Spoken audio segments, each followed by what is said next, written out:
What is going on, everybody? What is going on? It is your boy Darian and my co-host Eli are in the building for a very special Raiders show. I am your host, Darian. Eli, what's going on, man? Nothing much. Still hanging out. Pretty excited to have a guest on tonight. A little special show. It's Tuesday. I hope your Monday and your week has been kicked off appropriately. I know the days kind of bleed into each other at this point, but yeah, I mean everything's been going pretty well down here, man. Yeah, it's been good. It's been going pretty well as well, knowing that we did have a show on Sunday talking about the draft and everything that's going on. But we just here just to talk to the fans, let the fans come in and be a part of this show because he is going to come in at 7:45 Eastern Standard Time. So Raider Nation, what is going on, y'all? What is going on? I don't know if I want to get into this real quick before we go into wait for him to come on. But you've been hearing stuff about how Damon Arnett had kind of an injury of some sort, and then something about Henry Ruggs, which I didn't get too much into it because we was getting prepared for this. So, what did you actually hear about it? Well, I heard that, he had some, I guess the injury would have been kind of, I don't want to call it an excuse, but, it was one of the reasons why his 40 time, he didn't test as fast as he was supposedly supposed to test. And if he would have ran faster, that would have, put him from a second round pick overall projection to more of a first round pick. And we all went through this, and I'm sure we've been either defending or pounding the table against it since Thursday night when it happened. Arnett is now a Raider. The deed is done. I think that people are kind of coming to terms with the kind of player he is, which is cool. And that pick is going to be that pick. It's etched in stone at this point. Now let's just hope that he can bring that physicality and actually his talents translate onto the field in the NFL. Yeah, I actually have to agree there. I didn't know what the actual injury was, but I mean, I really don't go off 40 times in a combine. I mean, yes, speed kills. Don't get me wrong, but at the same time, some teams that just have players that don't have speed, but they have in game speed, like when it comes to actually playing the game instead of just running a regular 40. So shout out to Enrique, shout out to Uncle Joe, Key in the building, Iris and Vlogs, Cutie Avoid. I think you're like one of the first people in here, but I never seen that name in here before. But thank you for tuning in. Risky Productions, what is going on? Yeah, so we just getting ready for him to come in. We're going to interview him and we're going to, question him, and we're going to have some fun with a guy that had a lot of adversity from what I've seen, and did research, had a lot of adversity, going from Oklahoma State to Southern Illinois, but still had great production in his last 2 years there. So I'm excited. I'm excited to meet him. I hope that he makes the team, and we could get definitely into knowing more about this kid. And me and Eli was talking right before we went live, and it was just great to finally get him to reach out. I mean, he actually replied back to me to get this going. So this is definitely a big step for us, man. Yeah, totally. And, like we were saying too, we're going to wrap with him a little bit. And then, obviously I'm sure people in the chat are going to maybe have some questions for Madre as well. So feel free to put them down. We'll go through, and at the end, if we have some time, we'll go over those too. So I think it's going to be a cool hang tonight. Thanks everybody for coming in on a Tuesday. Question though for you. I've been seeing, I've been listening to a lot of pundits and everybody who's like us, a lot of them are Raiders fans and they don't have any sort of quote unquote insiders. They're not team employees. They're not NFL employees, having a lot of opinions about the draft. What's the worst review that you've seen so far, and or the most shocking, I guess, review you've seen so far of this draft this year? Well, according to Raiders Wire, they saying from the consensus that we had the fourth worst draft this year. And I don't see it. I don't see it being the fourth worst. I think we actually went and got needs. Probably the needs that Mel Kiper or Todd McShay or NFL Network thought that we were going to get. Like, I didn't understand Mel Kiper had us projecting getting Jordan Love, which I didn't understand that at all. But at the end of the day, I just felt as though, like, okay, you can say that all you want. There's other teams that had worse drafts than us, and there's some teams that didn't even feel a need. They just got it just because they went and got players that was on the board. They got wants and not needs. We got needs and not wants. I mean, a lot of people going to say something about the actual Tanner Muse pick. I think everybody was mad about the pick. Everybody was mad about the pick, but nobody wasn't mad about every other pick coming. I mean, people was probably like questioning the Arnett pick too, but once they kind of understood why he got picked there, it was fine. But the Tanner Muse is one of the biggest ones that a lot of Raider Nation didn't like. Yeah, I mean, that's a universally hated pick.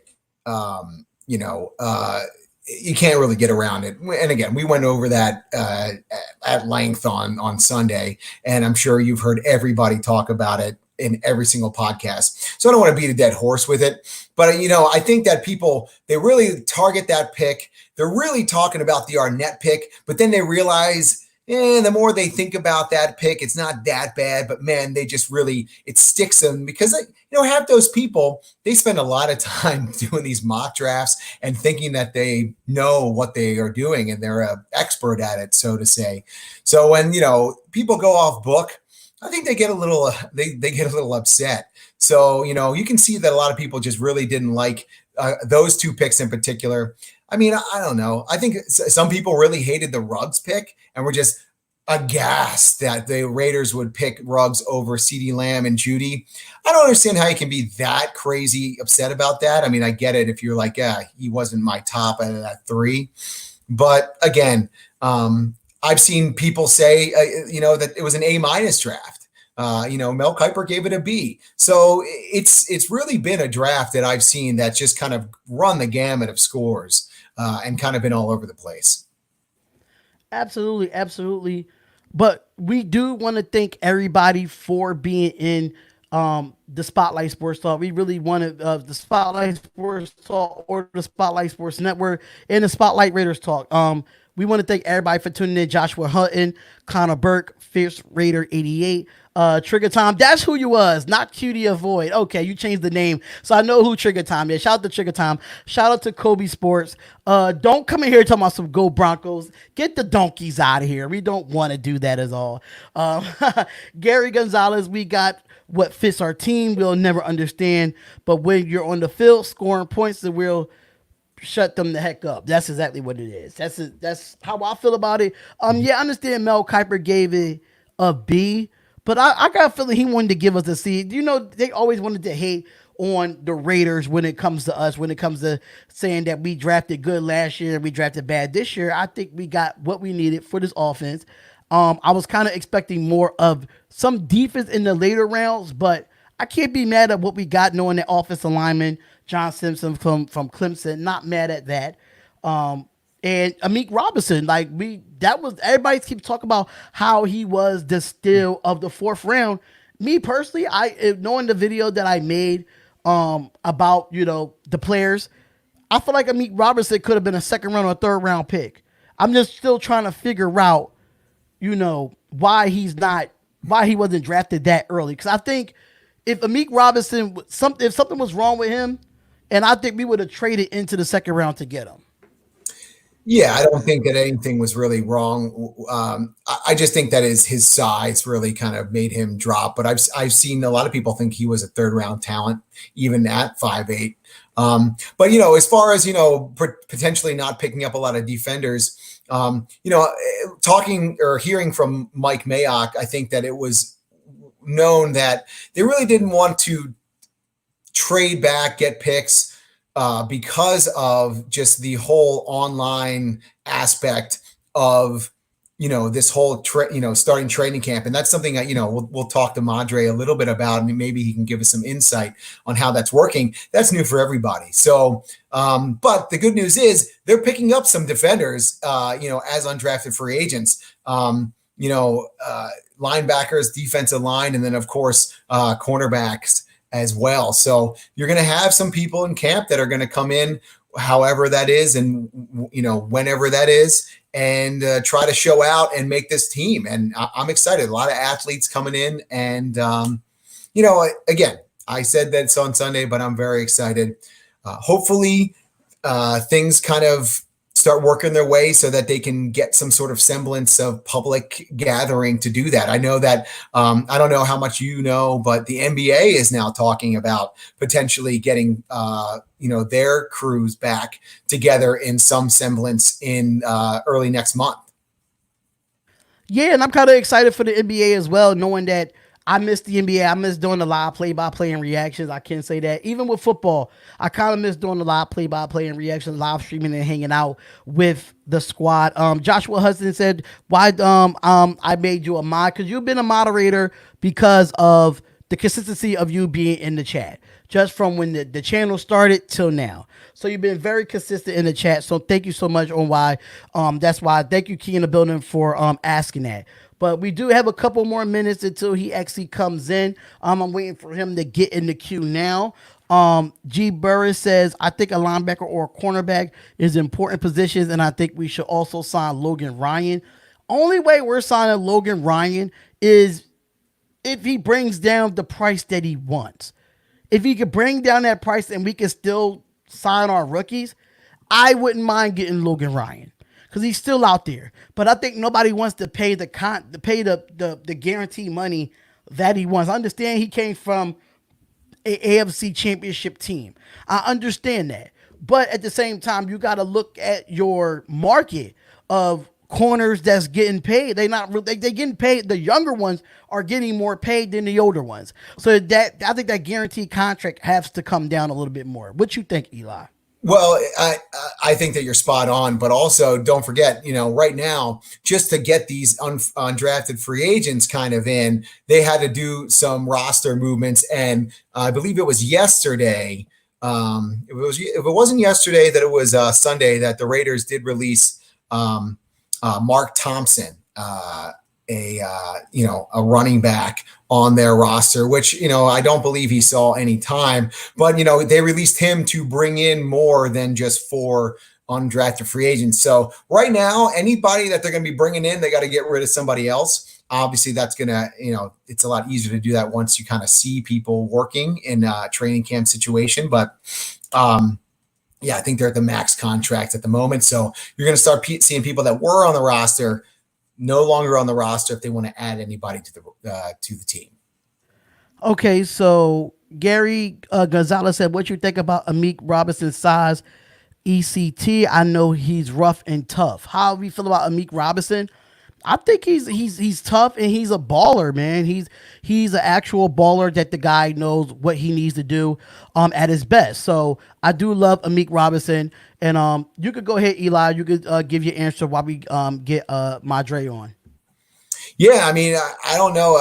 He seems passionate too, right? I mean, I don't know if anybody has seen the videos of not only him, getting the call and getting emotional and just being really stoked, but his words afterwards when he was interviewed, and he's out to prove the world wrong. I mean, he's a short guy, or at least shorter than I am, but he certainly doesn't take any crap, and he's ready to deal it out. And I'm excited. I mean, he's a 4th round pick, and he's a guy that I've seen a lot of publications just fall in love with. I mean, I've seen a lot of people think that him and Brian Edwards are 2 of the better picks of the draft. So, yeah, I mean, I think he's great. Now, I don't think he's a world beater, and hopefully he can, really contribute this year and maybe take a lot of snaps at the slot, and maybe that helps move Joyner over to free safety. Who knows? Whoever the best player is, we need to keep him on the field. Hey, that's I can't agree with you more, but we do have Madre Harper in the building. He's in the queue. But before any of time we get him in here, I just want to do a brief introduction of him as well. He is named honorable mention of all MVFC as well as Southern Illinois. Played 11 games and made 10 starts. He ranked 17th in the nation with 12 pass breakups and recorded 42 tackles, with the 6th best on the team by any Southern Illinois cornerback. Ladies and gentlemen, we do have your undrafted free agent cornerback that signed with us right after the draft, Madre Harper. What is going on, man? Yo, yo, yo, yo. Thanks for having me. Thanks for having me. Madre, what's going on, man? Thank you so much What's for going coming on? on, man. Right on. Yeah, most definitely. Most definitely. Thanks for having me.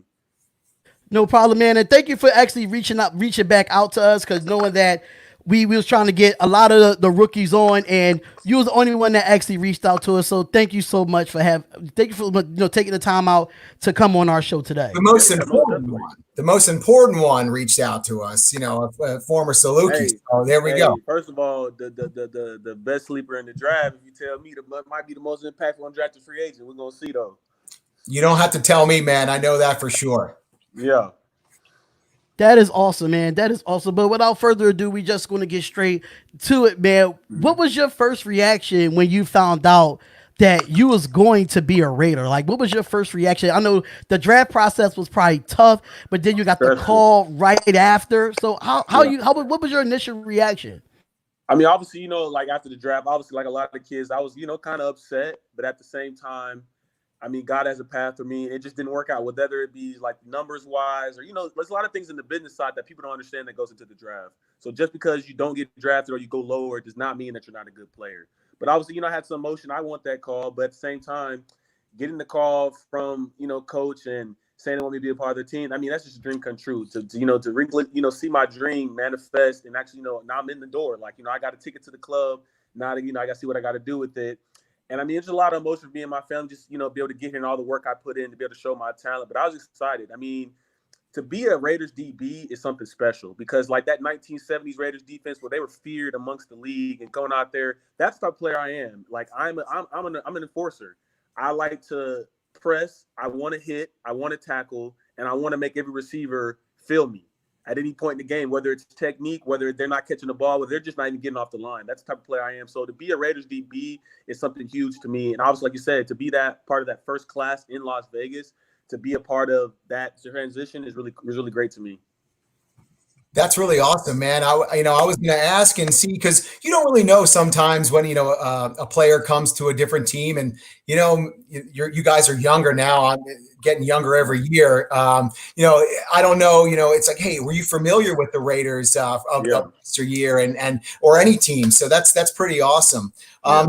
When you were growing up, though, playing football in Texas, like, when you were playing Nerf football, like who were you when you were in your mind, playing, in the fields with the kids?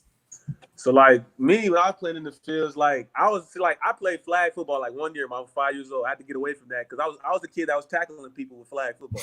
That was me. My dad always knew I was going to play defense. I did play running back growing up. I wanted to be like Walter Payton. That's why I wore 34 in high school. I did run the ball, but I obviously got to 8th grade, getting a little taller, a little skinnier. So that kind of pattern wasn't going to be for me. But I was always the aggressive kid. And then pretty much when I got to like 8th grade, kind of like that Richard Sherman type, like long, can move for a big guy, and it's that is an IQ, being, understand the game and know where I want to be. So that's kind of like who I was going to be. Like growing up, I wanted to be like Walter Payton. I wanted to put the moves on people. I wanted to run people over, and that's kind of like how I see myself.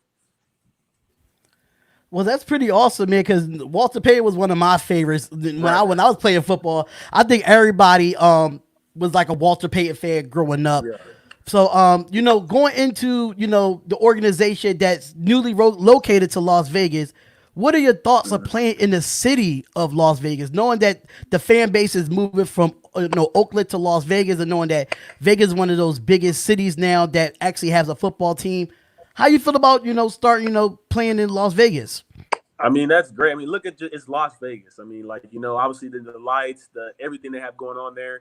And the fan base is great. I mean, they've showed nothing but love to me, follow me on everything. I'm not drafted free agent, so they're showing me a lot of love, and I appreciate that. So I want to get everything I can to this organization and be impactful for them. But like you said, playing in Las Vegas, I mean, think about it. That's crazy. And their first ever NFL team, they're going to go all out. And I really appreciate that, and that's going to be great for us. I feel like getting, used to the city and everything like that.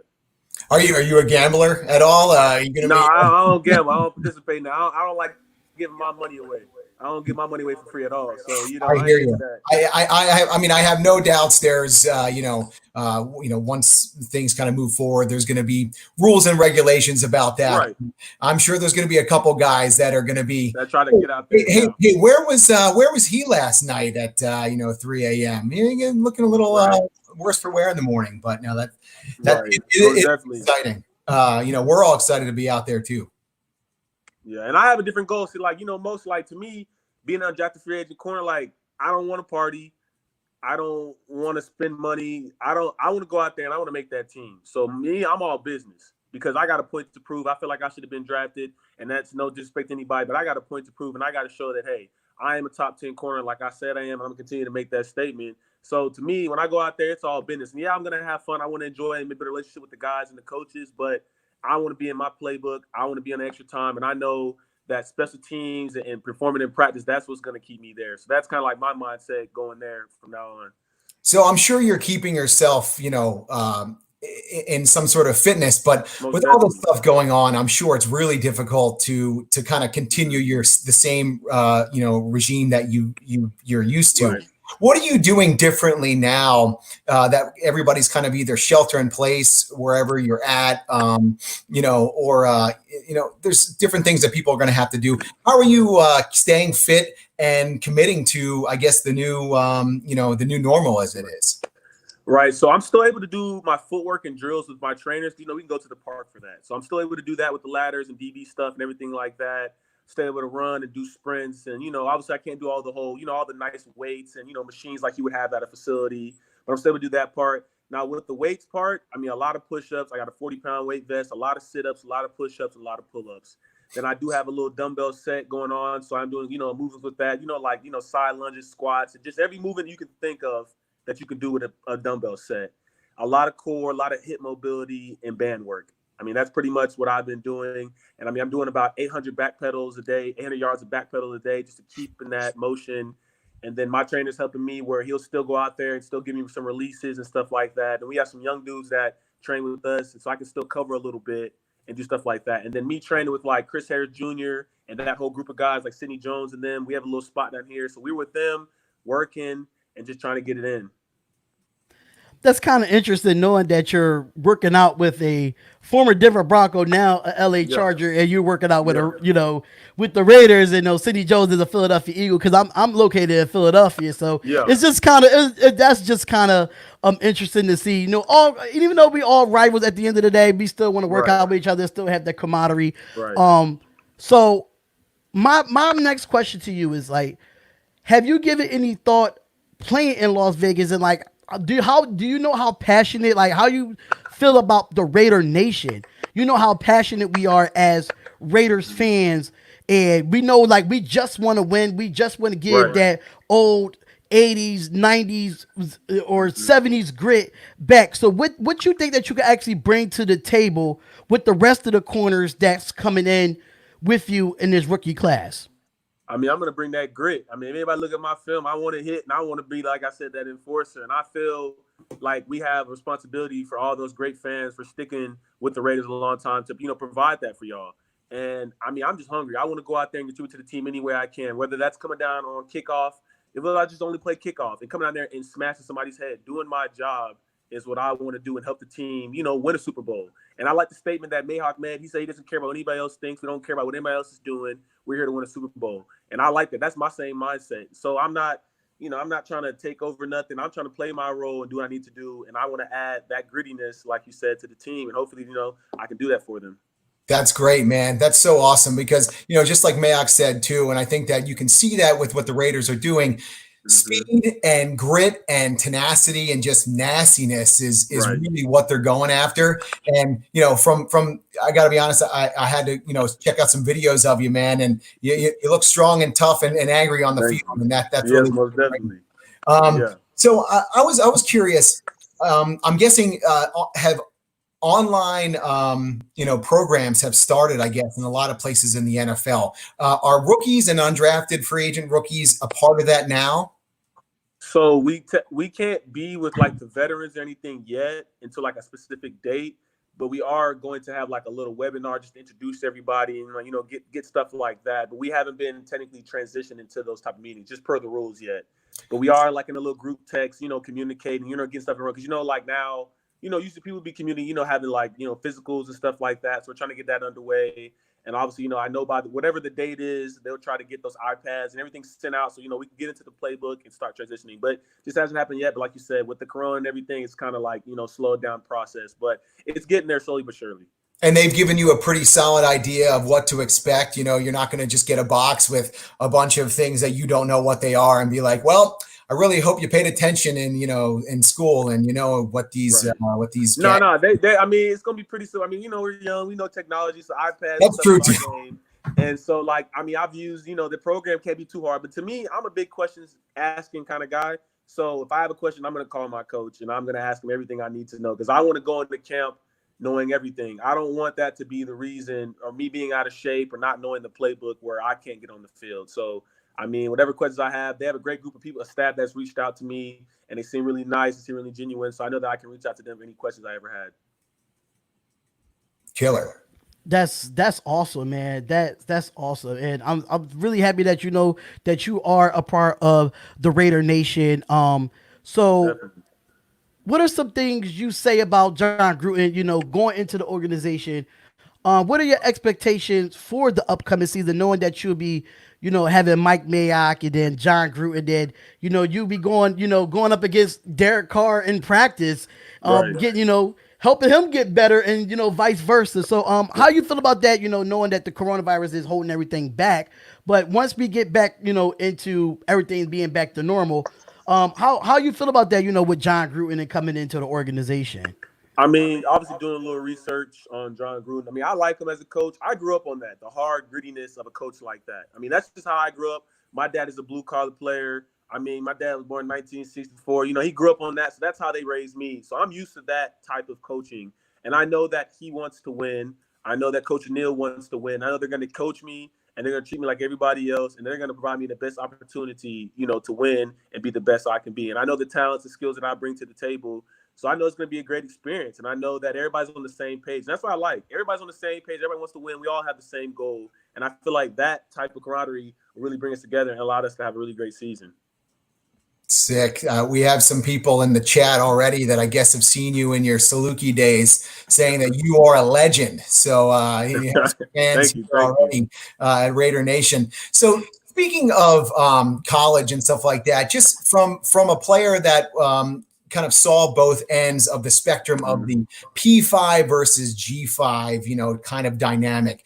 What were some of the differences, you know, just in general or from a, you know, facilities perspective from going from a place like Oklahoma State, who's, you know, big 12, you know, the school, and then seeing kind of how things were different, you know, with the Salukis, because, you know, I'm a Temple grad and Temple's finally getting good at football. And they're getting paid. They're sending, they had like 2 or 3 people drafted. They pushing them out.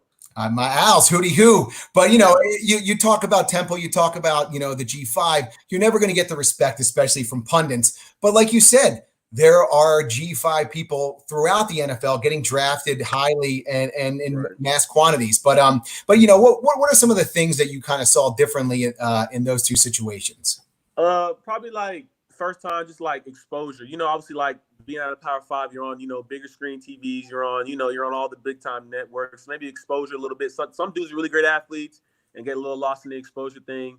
And then like you said, with the facilities, our facilities weren't bad by all means, but they're not as like as big or expansive, but you don't need that at that big time level. And then the play style. So at Big 12, you know, they run a pro style offense, a lot of plays, a lot of snaps. You know, me going against Baker Mayfield, Patrick Mahomes, those are on the run, make it work, you know, fast tempo quarterbacks. In the Missouri Valley, at least in my conference, it was more of a looky offense, is what I call it. You know, they kind of taking their time, looking at what the defense sets up and then they're changing the play. And then also more runs. In the Big 12, they air it out a little more. Not saying corners don't have to tackle, but in mine, they were doing like the Maryland eye, the triple option, you know, max protect, 22 personnels. So it had to be a lot more tackling. That's why I was able to, you know, have 46 tackles because they wanted the corners to tackle. And I did do a little more tackling than I did kind of covering. But that's just kind of how, you know, the district is set up. And knowing that the Raiders had a problem with tackling last year, and you bring it up saying that you was more of a tackler. That is something that we definitely do need for our Raider Nation. But we do have a fan that asked the question saying, who is your favorite corner, or who do you mirror, or who do you play like? Or what corner have you watched growing up that you could compare yourself to? So I would say my favorite corner is Richard Sherman because he's the same build, the same. I mean, I've been watching him for a long time. Just the way he makes his transition and everything. But I'm faster than him. No offense, Richard, but I'm faster than you. So I feel like that IQ, that nastiness, that I don't care who it is. I don't care what receiver. I don't care what round he went. I'm going to strap you up, and that's what it's going to be because I'm confident in myself. And then I also feel like I kind of got that little Jalen Ramsey in me. That we're gonna go out there and ball and be a dog. And then the technique side, kind of like a Stephon Gilmore, patient. I am a longer dude, but I'm patient, good feet, going to stay low and compete at every place. That's kind of like the dudes I was watching growing up. Eli, you got anything? I mean, honestly, I think that my last question, actually, kind of going backwards, even more from a college perspective, was high school.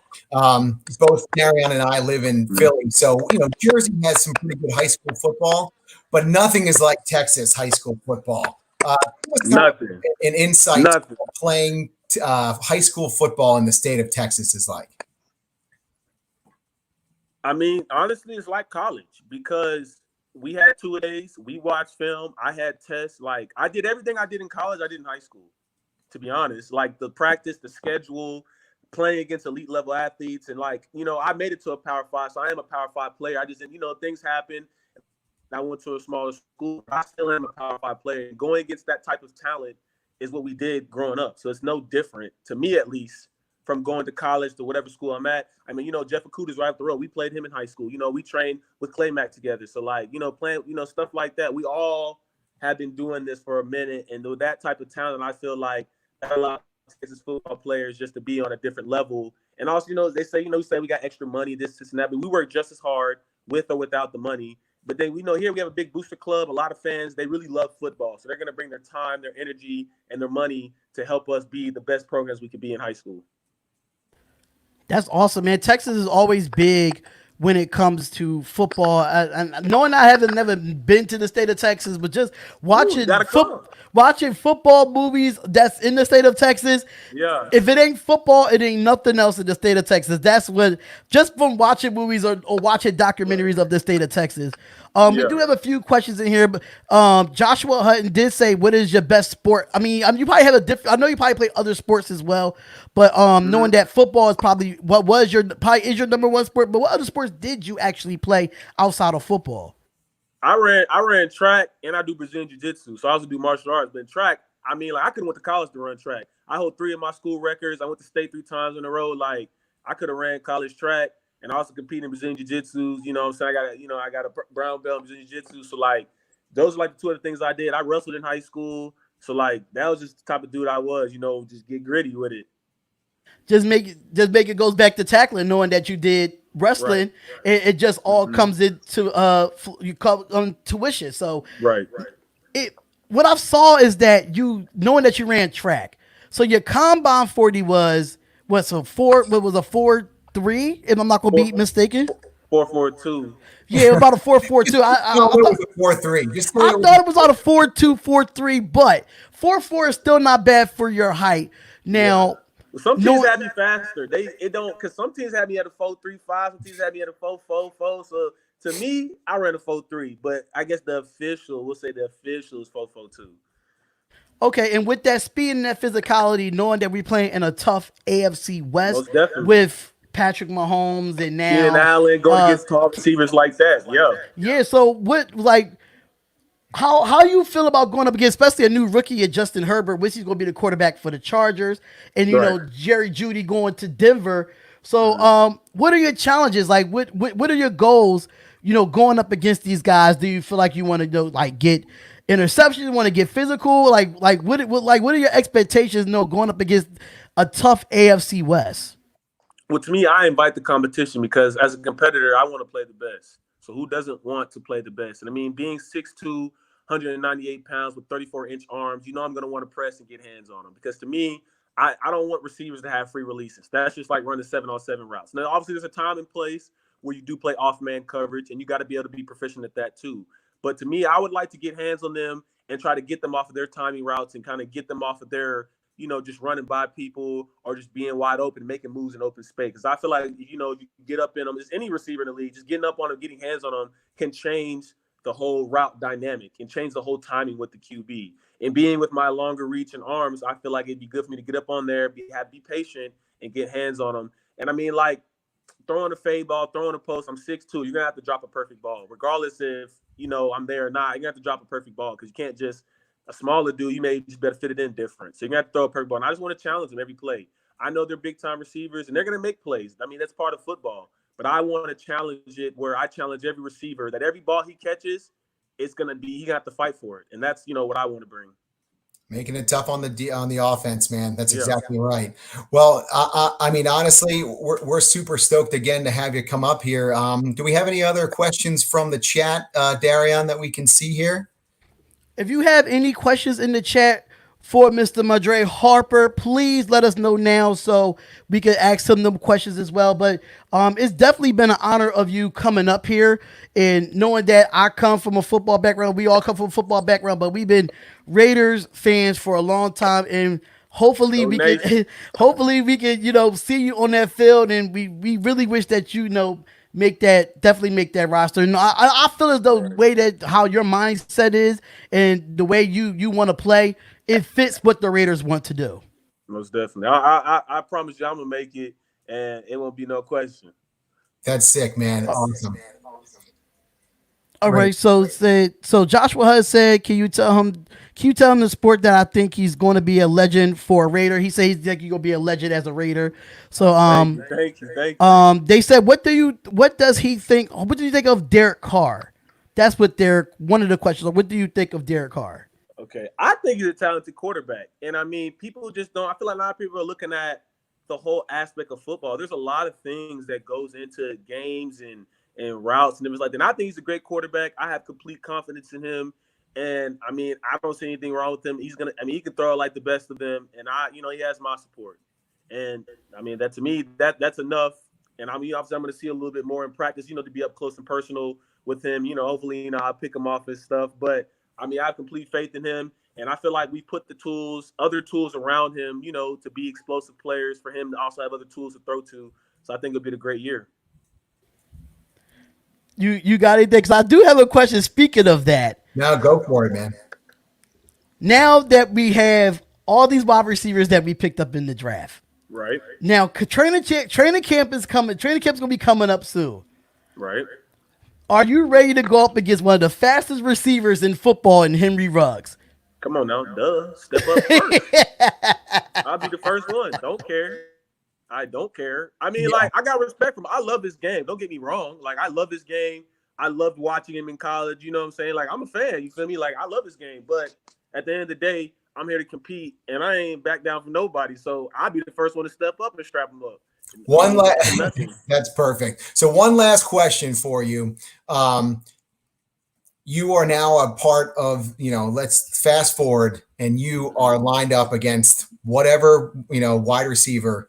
Right. Who is the quarterback you envision your first interception from? Who do you just think this is how it's going to happen? My first interception? Dang. I never thought about that. I've never been talking about it. Or at least maybe one that you would love to just take it to the house right in his face. Honestly, I want to go against the GOAT, Tom Brady. I want to take it on him because that's legendary, and he don't throw too many interceptions. So to get an interception for him is like, okay, you know what I'm saying? You were doing something. That's just one of the people that really doesn't throw that many. So it's just like, hey, you get one from him or Aaron Rodgers. Listen, Tom Brady, talking to some Raiders fans, pick 6 against Tom Brady. We'll take that any day, man. Yes. Andre, you've been honestly such a pleasure. This has been really awesome. Everyone in the chat is just, commenting how great your attitude has been. And everyone here is rooting for you. Honestly, please stay safe. Wash your hands so that we can all get, a training camp at some point, and we'll all be rooting for you. Oh, I would. Hey, man, come out. I'd love to meet everybody, anybody I can. I mean, like I don't, take it drafted, not drafted, whatever. To me, people got drafted, some people didn't get drafted, but you have to still prove yourself because you know how it goes. Just because you get drafted and if you don't play well or you don't perform, they'll get you up out of there. That's just the life. That's just how it is. And same thing for me. So to me, everybody still has to prove themselves. We all went to college. We all tested well. We all did everything. There's no difference with anybody. Everybody has to still go out there and prove that they can play in the NFL. Because you guys know a lot of first rounders, second rounders, doesn't matter. If you don't play well, you can be gone just like anybody else. And that's what I like about the NFL. Like you got to prove yourself year in and year out. To me, the rent is due every day. So I got to get it and I got to get it out. Great, man. And that's awesome. And just to let you know, just to let the chat know that his teammate Jeremy Chin did get drafted in the second round as well. So they do have some people coming out. I don't know what team did he actually get drafted to. The Panthers. So that with Matt Rule, knowing Matt Rule comes from Temple. So it's just all it fluctuates itself. But it's just been a pleasure to have you on. It's been a pleasure to actually, benefit from coming. This is actually the first person that's actually on the Spotlight Raiders Talk show. So that is the first. We just made history here, y'all. Thank you so much for tuning in. And any final words before you head out, man? I know you probably, mindset getting ready for everything. Go Raider Nation, and you finna get a wild dog, and let's do this thing this year. All right. Love it. Easy, pal. There you have it, guys. Madurai Harper. Undrafted free agent corner for the Raiders. Can't wait to see you out there in training camp. Can't wait to see you out there on that field. Go Raider Nation. Thank you so much, man. Thank you. Thank y'all for having.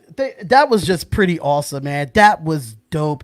So, Eli, give me how you feel right now knowing that we just had our first. I think he's going to be a Raider just from his attitude alone. I think he's going to be a Raider. How do you feel? Because I'm so excited right now. I mean, honestly, what a great kid. I mean, honestly, just everything is positive with him. He definitely looks like a guy that just wants to do whatever it takes. He seems like a John Gruden, Mike Mayock kind of guy, right? He seems exactly what they're looking for. Athletic, desire, coach, put me in at, safety, put me in at cornerback. I'll cover punts, I'll cover kicks, whatever I need to do. I'm going to do it fast. I'm going to do it tough. And, I just want to win. And, what else can you say about a guy like that? What a dude. It's awesome, man. It's awesome to actually have him on. But do y'all have any questions for us since Madre Harper was on our show? We do have like 20 minutes until the show is actually done. So if y'all do have any questions for us, please put those in the chat. We really do appreciate it. We got through all the questions and he answered them fluently. This guy is a baller, and it just makes me more confident at the corner position just of his grit. And now with him and Amik Robinson, we'll bring it with a little bit of Trayvon Mullen. That could be something very special in our back end. All right, Darian, I'm gonna tell you this. And hopefully he listens to this, and I'll tweet at him or whatever. We'll get his socials. If Madre Harper plays on the Raiders week 1, I will get a Madre Harper. I'll get one of those like knockoff crappy jerseys, but I'll get one of those like $25 jerseys you got to order from overseas. But I'll get a Madre Harper jersey. Awesome. I would get one too. That's not a problem. I would do it in a heartbeat. Long as it's silver and black, that's all the colors that matter. So Isaac says, Darian, will you have Derek Carr on your channel or any other Raider players? That is something in works. Totally. If we could get Derek Carr on the show, that would be one of the biggest people that I have on the channel. But at the same time, I'm still trying to contact Raiders players, no matter if they're on a practice squad, no matter if they're on a 53-man roster and you don't know who they are, they still a Raider at the end of the day. So I'm trying, me and Eli's going to try our best to get as many Raiders players on the show. Salvatore says, Darian, who else should we sign? As far as free agency or any, I'm not too sure who else should we sign. The only person I really know out there is Logan Ryan, but we talked about him earlier in the show. Yeah, and also there's a couple other high name free agents that are still out there. The Clownies and whatnot. Uh, I think that the Raiders and most other squads probably, now that the draft is over and they have their undrafted free agents, I can see them kind of giving this whole online off-season thing a whirl just for a little bit before they really invest that much capital in anything else. Now that they kind of have their set kind of rosters. Now the Raiders, from what I understand, the door might not be shut on the Yannick Ngakoue talks. He's still out there on the trading block. Clowney, I don't think that that's a possibility. I don't think that any of the high price free agents are going to, get picked up. And then, of course, there's always what to do with Gabe Jackson. But I think that they're going to wait to see what they have in their new guys on the interior offensive line before they pull that trigger on Gabe Jackson. I can't agree with you more there. Keith Johnson from Facebook says, so if Carr doesn't produce, they will cut him before the trade deadline. What's your thoughts on that, Eli? I mean, listen, we've seen enough of Derek Carr to know what Derek Carr is, right? And I think the Raiders know exactly what Derek Carr is. I would think that there has to be a miracle that Mariota not only picks up the offense, but outperforms Derek Carr in the offense. If Derek Carr flatlines from last year and you still just add some of this offensive talent, you're going to still have an offense that potentially could have made the playoffs this last year. We have improvements on defense. We have more explosive players on offense that can maybe take it to the house, and more players that can get it in the end zone when we're actually in goal to go. So I'm going to go ahead and say that I don't see any way that Derek Carr by the trade deadline flounders this thing so badly that they're now the starting quarterback for a playoff run this year, which is it's playoffs or bust this year for Gruden and for Derek Carr. If they're a playoff bound team, they don't want Marcus Mariota as their starting quarterback. Yeah, I definitely agree with you there. I don't know what I mean. Understand, Marcus Mariota is a veteran. At the end of the day, he's a vet, but at the same time, we don't know what we're going to get out of Marcus Mariota. That's one. Number two, I mean, it's not really too much excuses for Derek Carr, knowing that we did get all these weapons for him. But you got to think about it too. They're still rookies. So even if something does happen this year, you got to think about it. They're still rookies. They still learning the playbook. They still got to make sure they in sync with Derek Carr or be in communication with their quarterback. So a lot goes into play on when it comes to route running, what the defense is doing, what everybody else is doing on the football field. So as far as these rookies coming in, they got to come in, learn the playbook. And once they learn the playbook and they get that sync and that trust between a quarterback and the wide receiver, I think things will be great for Derek Carr, but I can't say there's no excuses that he doesn't have weapons. His weapons is going to be very young, besides a Tyrell Williams. So it's going to, and Darren Waller is probably a little bit young too, but at the same time, I feel like Derek Carr is going to be fine, in my personal opinion. We have Harley. Harley says, what Raiders should do different than last year to get to the playoffs first, then a Super Bowl? Is it a dream for 2021 or is it feasible, honestly? I mean, listen, the NFL is one league that you have a lot of worst to first type scenarios or teams that were not in the playoffs that kind of put it together. I think the Raiders have a lot of positives that people kind of see as negatives. Like they have a lot of continuity coming into this year with an offense that could move the football last year. They didn't score, which is definitely something that, Mayock and Gruden have noticed and that they're trying to remedy with a lot of their draft picks and their free agent signings. I think if the Raiders can score more effectively in the red zone and the goal to go situations when they're just at first and goal and can't get it in like the Denver game or a couple other games. If they can just score in the red zone a little bit better or their goal to go situations, they would have been a playoff team last year.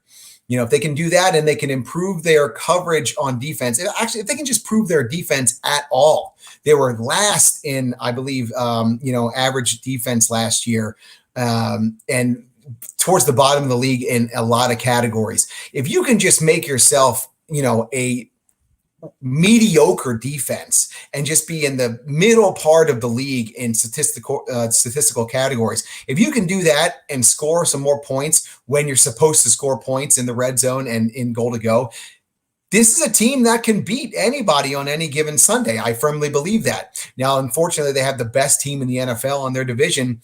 But yeah, I don't think that it's a dream. I think that it's honestly a possibility, unlikely possibility, that if the Raiders make the playoffs, sure, you can go to the Super Bowl.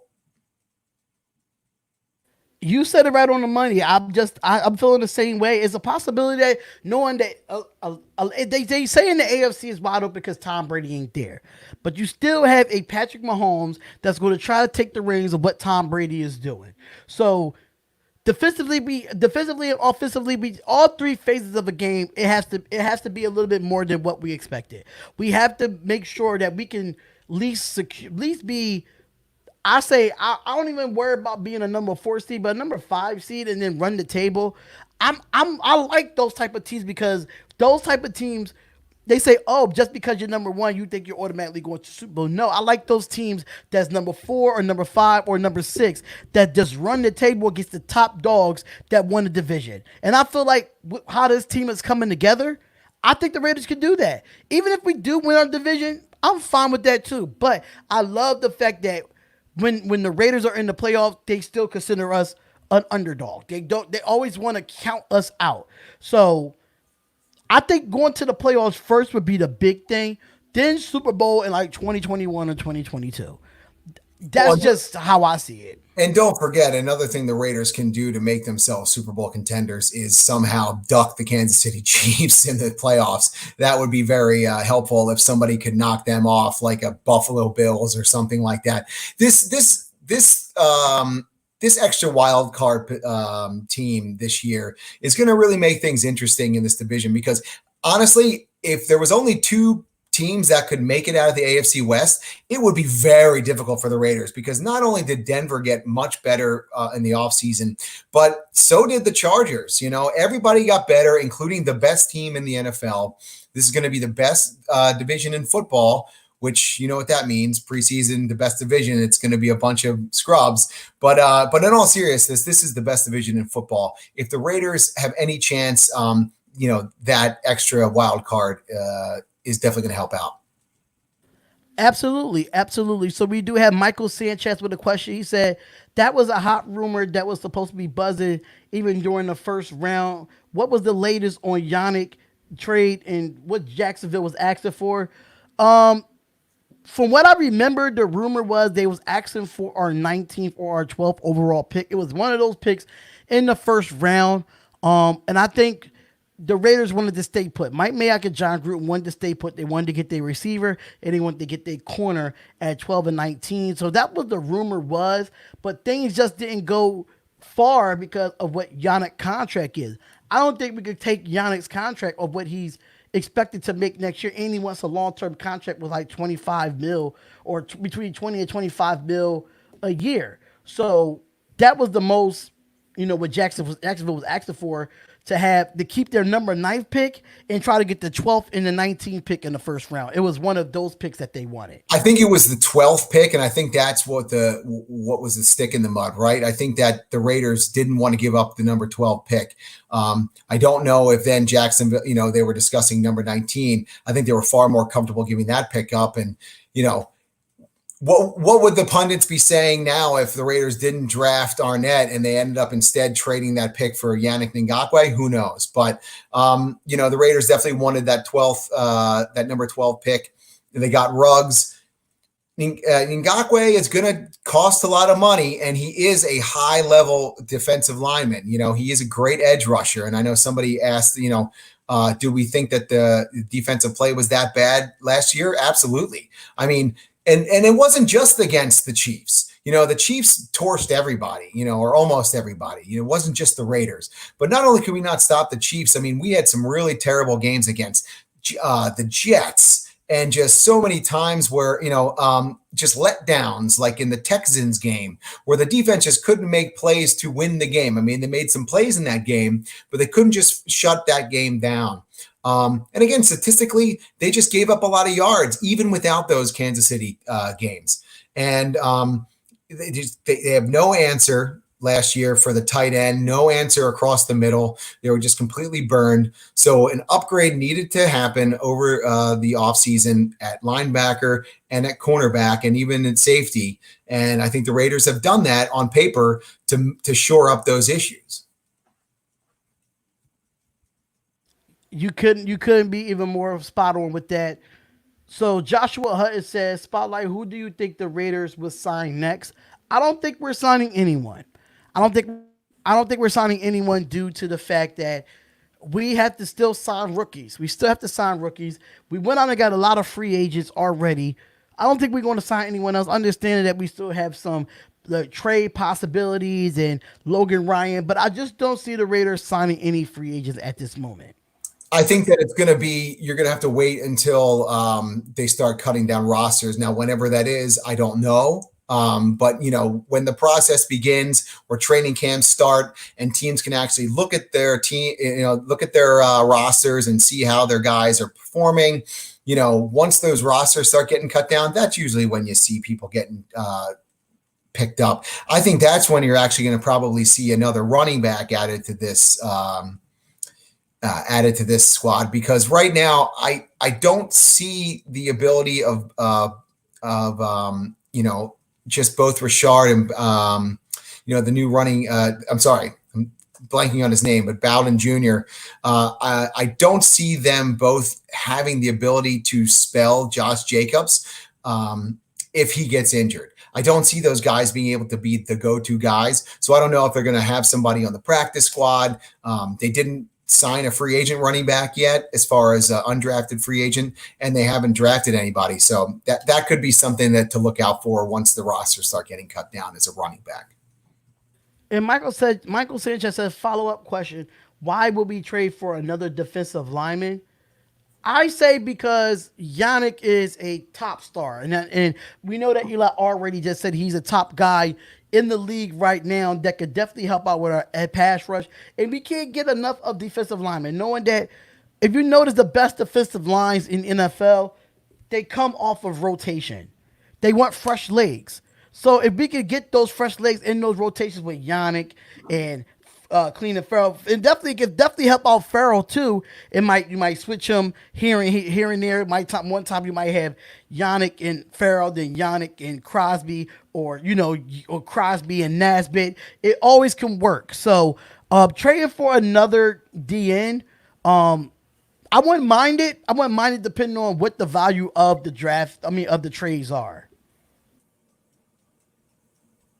Yeah, I think you nailed it on that one. I totally forgot, Michael, that you had a follow-up question there, and I wanted to say this pretty much the same exact thing.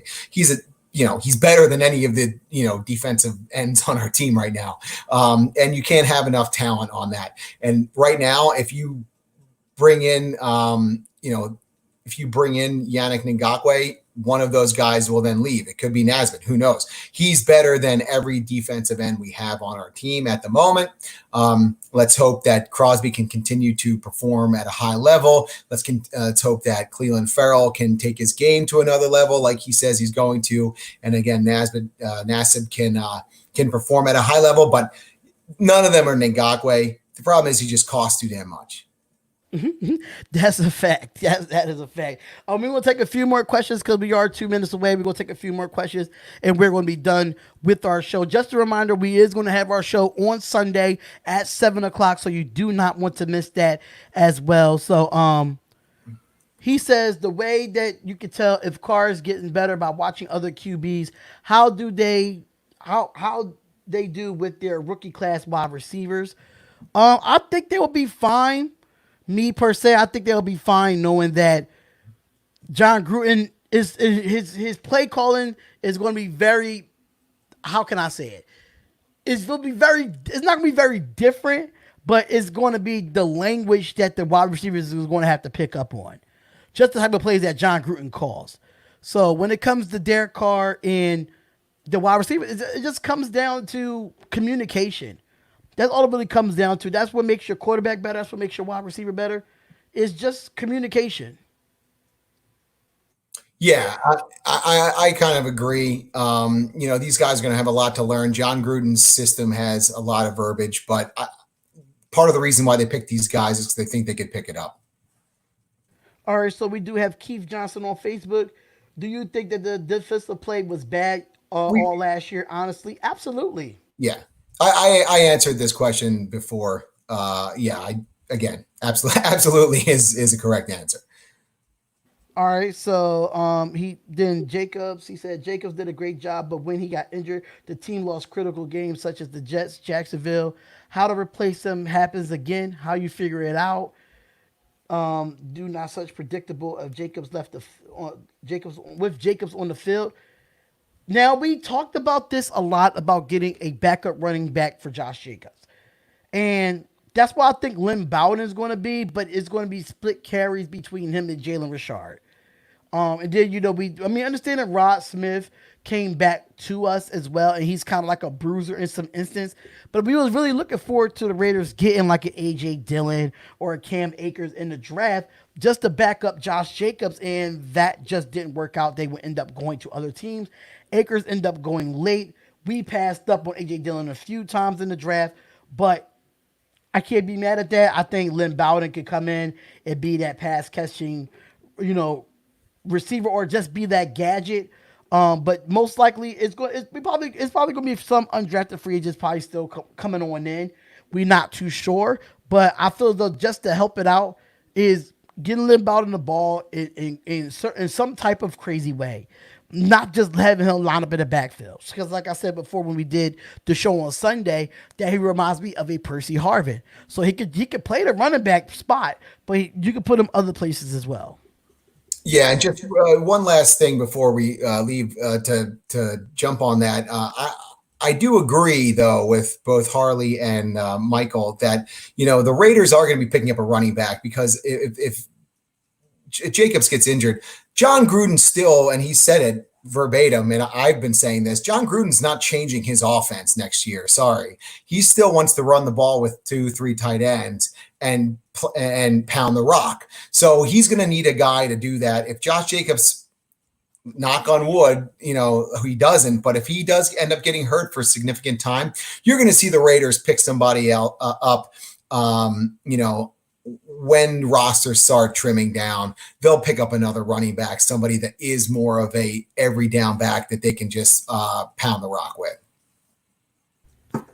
All right, so Keith Johnson says, do you think we could go off Ruggs and Lamp at wide? You mean Lamb? I'm not too sure, but let me go with Michael Sanchez. I agree with Harley as far as needing a legit running back. I hear Fournette is still in the trading block with Jacksonville asking price be too high.